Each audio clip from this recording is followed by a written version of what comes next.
But it's like a third plate. Okay. You know the concept about third plate? No. Okay. Well, that's all right. No, it's about having places that people just go to without having to be invited, instead of just home and work, home and work. Okay, yeah, like having a place. So I have a local bar and stuff like that I go to. I'm originally from Somerville. I worked in the brewery industry. Good. I used to work at Somerville, which closed down, and I started coming here. Okay. I know the owners, the GM, stuff like that. And you make that shirt. He makes the shirt. So I'm in the process of starting a foundation for my brother, who passed away from an accidental drug overdose. So I'm making these shirts. I don't have the logo on my shirt yet. I'm basically getting a tattoo of the logo and then taking that and putting it on. Love the message that we have. Yeah, exactly. Yes, yes. So you don't mind if I interview you, do you? No, not at all. Okay, good. No, did you get any of that? You got, but God, what you could hand me a resume of all the reasons that you're good at it. I'm joking, but you got a good resume. It happens. For being. All right, so go back. Remind me about the foundation. So my foundation is going to be RMM. It's my brother's initials. It's going to basically promote positivity. Yeah. Kind of what my shirt has to do with. Yeah. But it also is going to donate 20% of all my proceeds is going to charities of dealing with drug addiction Right. and suicide.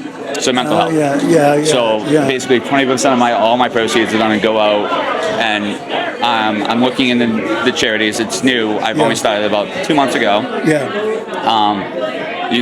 Are you trying to get funded up front? Basically, I'm funding myself because I also have my own business doing architectural design. Yeah. So I'm funding myself, and eventually it will come up and running. I'm hoping to get it up and running in the next 2 weeks. I'm already on Etsy. You can do, if you just do a Google search for RMM Foundation. RMM. R and M? MM. RMM. Yeah, Okay. Foundation. Basically, I already have an Etsy store going up. This hoodie's on it. There's a few other hoodies. There's a few other shirts. Okay. Some of the other shirts are like, the world is better with you in it. Keep working through it. It will make it worth it. Yeah. I'm coming up with more and more ideas to sell them all. Okay. A bunch of my community, so I'm in the Axe community in the area. Yeah. We're all going to go out. I'm going to try to do a big charity event. Okay. Are they partners with you? No, so I'm by myself right now. Yourself. It's basically, currently it's just me. Yeah. Some of my step siblings, who are basically my brothers and sisters, are going to help me run it. So it's going to be a family organization. Wow. And you decided on it shortly after your brother died? So this has been an ongoing thing. My brother passed away about 7.5 years ago. I just haven't had the funds and all this stuff. Lately, looking back at it, talking to certain people, and getting my life situated personally, and like the things that I've been through, I now want to give back to the community. I've been a hockey coach as a volunteer in Somerville for over 25 years. I've always given back to the community, so I want to give back more to the communities, especially the communities. My friends are laughing at me, sorry. They can come over and that's fine. Yeah, especially the communities. The communities that like affect my personal history of like drug addiction. I have a few friends that were into drugs. I have a few friends that committed suicide. The Somerville community in general, because I grew up in Somerville. Has had a lot. Have had a lot of drug overdoses, suicides. Yes. I grew up in the hockey community.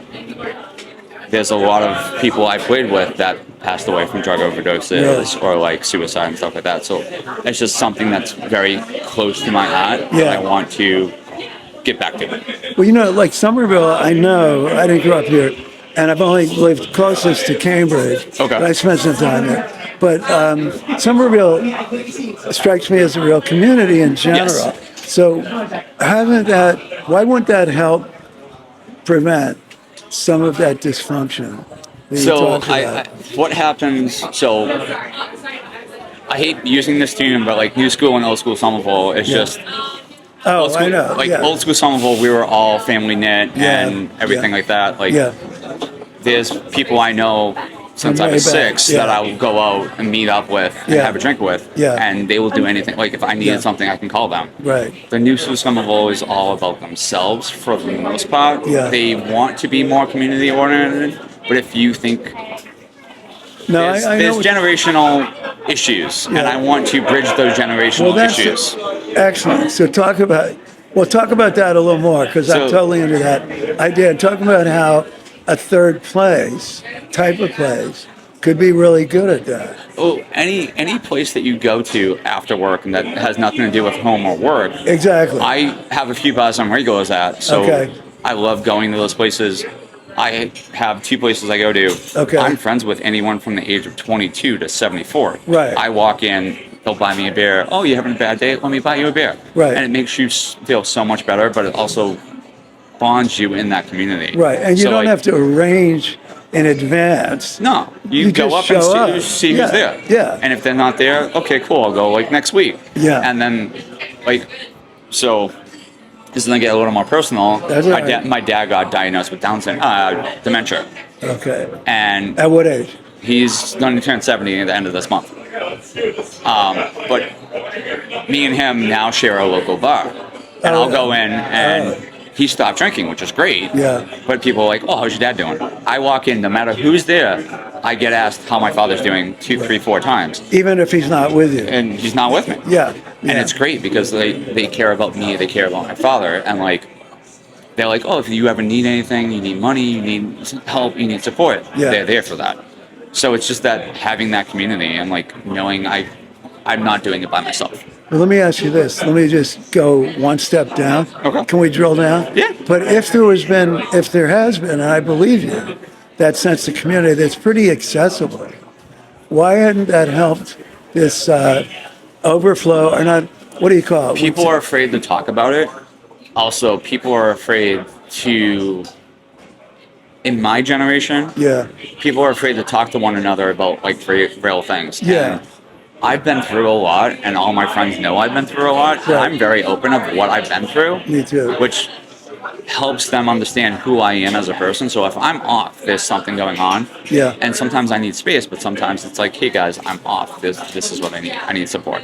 But I feel like a lot of people want to deal with themselves because they don't want to seem weak to one another. And it's not weakness, especially if you have a community to help you build that up. Right. So. But what I meant more was why didn't what you've described have a role in stopping the epidemic before it got, or how can you stop the epidemic? Is there still a danger of another epidemic? I don't think there's a danger so much more because people are more aware of one another. Okay. But the problem back then was people weren't aware of it. People did drugs and just had fun with it. Right. And it was a welcomed thing. Oh, yeah.